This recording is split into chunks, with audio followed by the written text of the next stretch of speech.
After 8 years, Justin Trudeau is not worth the cost. He's added over $600 billion of inflationary debt, more debt than all prior prime ministers combined, doubling our debt. He's flooded our economy with easy money, which has bid up the cost of the goods we buy and the interest we pay. On top of that, he's brought in a massive carbon tax on gas, heat, and everything that is transported by truck. The consequences have been devastating. Trudeau has given us the worst inflation of any prime minister since his dad 40 years ago. And interest rates are now rising faster than at any time in Canadian monetary history. These are not just numbers.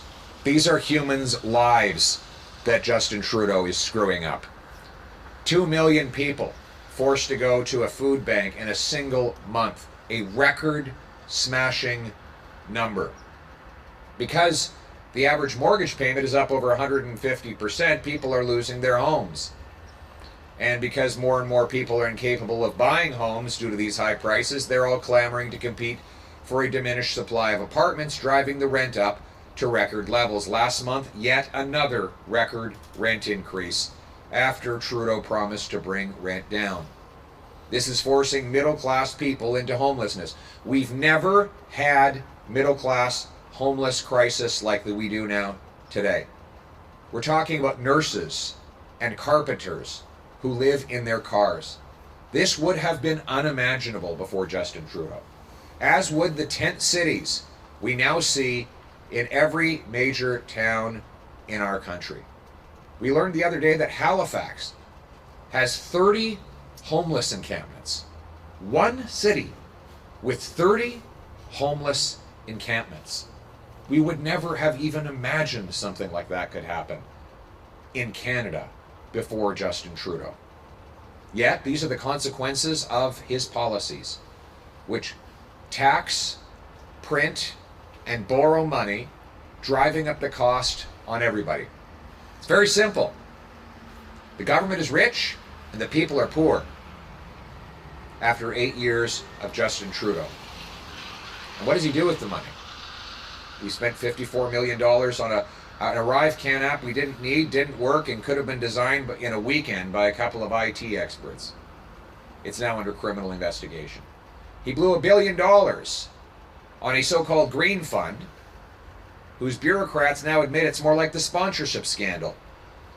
The chair of the fund gave her own company $200,000 in grants. That too is under investigation. And now we learn that his multi-billion-dollar grants to foreign companies may be funding as many as 1,500 jobs that won't be going to Canadians, but instead to temporary foreign workers. The Poilievre government will make sure that every time the government supports jobs in Canada, it will be exclusively for Canadians. Now, the fall economic update is coming. Justin Trudeau must reverse the inflationary policies that have driven people out of their homes, driven interest rates up, and caused mass despair and misery. So our specific demands are as follows. 1, we're calling on Trudeau to cancel his planned quadrupling of the carbon tax. You heard that right. Trudeau plans to quadruple the carbon tax. I will axe the tax, but in the meantime, until such time as we can have a carbon tax election that I will win, I propose a compromise. No more hikes. Don't quadruple the tax, Mr. Trudeau. People can't afford it. 2, bring down interest rates and inflation by balancing the budget. A year ago, Mr. Trudeau had promised a balanced budget by the year 2028.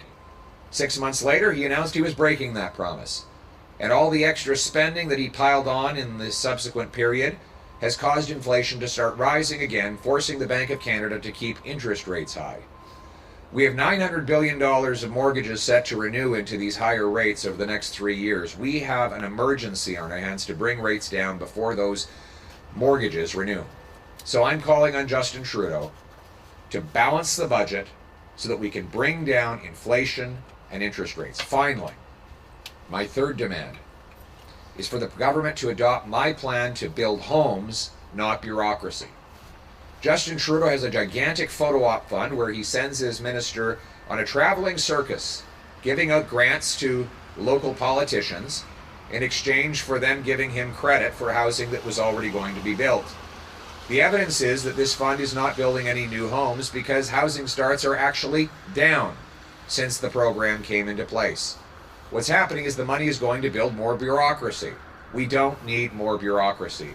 We need a simple mathematical formula that incentivizes cities to get out of the way, speed up permits, free up land to build, build, build. Let's require municipalities permit 15% more home building per year, every year, in order to get federal money. Those that beat the target should get a bonus. Those that miss it should get a fine. This incentive will clear the way and speed up permits so that we can build, build, build. After 8 years of Trudeau, we have the fewest homes per capita in the G7, even though we have the most land to build on.